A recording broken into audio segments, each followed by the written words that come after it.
Wait, before you scroll. This is day 1 of our 100 Days, 100 Excel Formulas series. And make sure you stay until the end because I have a real-world challenge for you. Also, if you want the practice file I'm using in this video, simply comment Day 1 and I'll share it with you. So let's start our first formula. Today's formula is sum. Level, beginner. Category, math and statistics. And our objective is simple. Learn how to calculate totals using the sum function.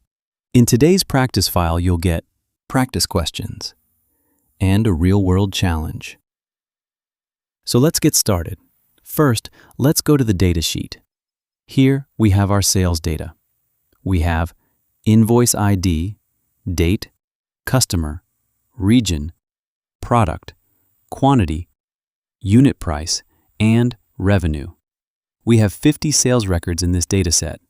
We'll use this data to practice the sum function. Now let's go to the practice sheet. Here we have 5 questions, and we're going to solve them one by one together. Question 1. Calculate the total quantity. Let's solve it. First, type equals sum. Now go to the data sheet.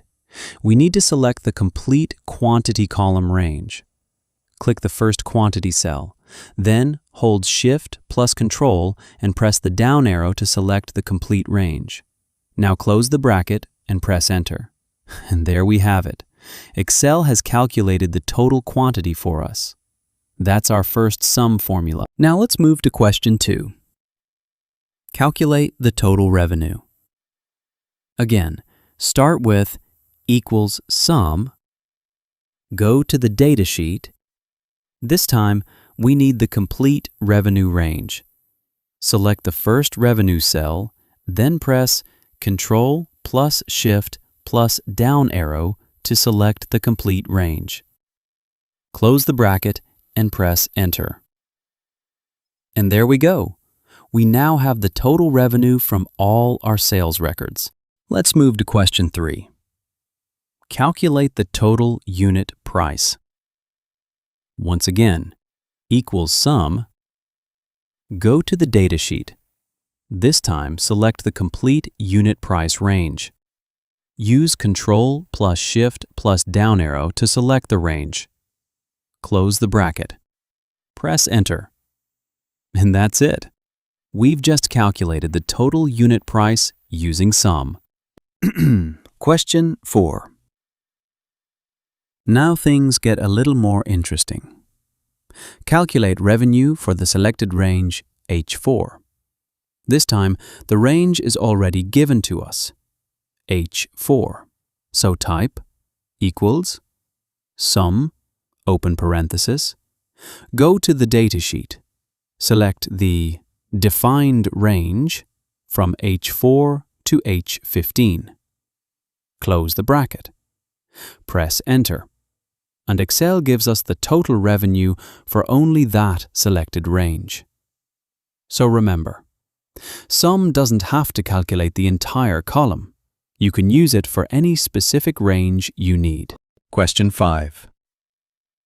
And now we're at our last practice question. This one is slightly different. Calculate the total of 2 separate ranges, F4 to F10 and F20 to F25. Notice something?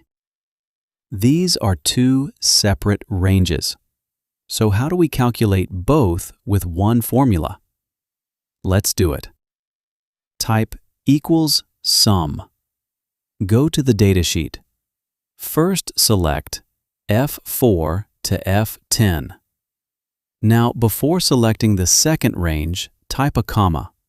Then select the second range, F20 to F25. Now close the bracket. Press Enter.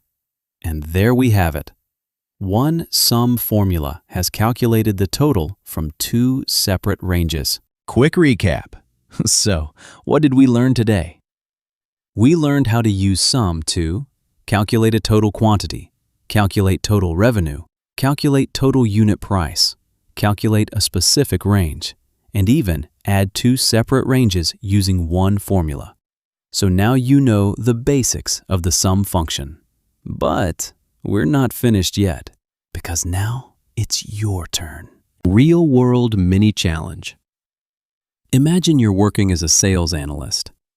Your manager comes to you and says, "I need the total revenue generated by the sales team." And there's one rule. You must calculate it using one Excel formula. No manually adding numbers, no calculator, just one formula. Can you do it? The answer is somewhere in the datasheet. Pause the video if you need some time. Write your formula in the comments. I want to see how many of you can solve it without looking at the answer. If you completed the practice questions and the challenge, congratulations, you've completed day 1 of our 100 Days 100 Excel Formulas series. And remember, if you want this exact practice file, comment day 1 below and I'll share it with you. And don't forget to follow because tomorrow we're moving to day 2, average function. 100 days, 100 formulas. One step closer to mastering Excel. See you in day 2.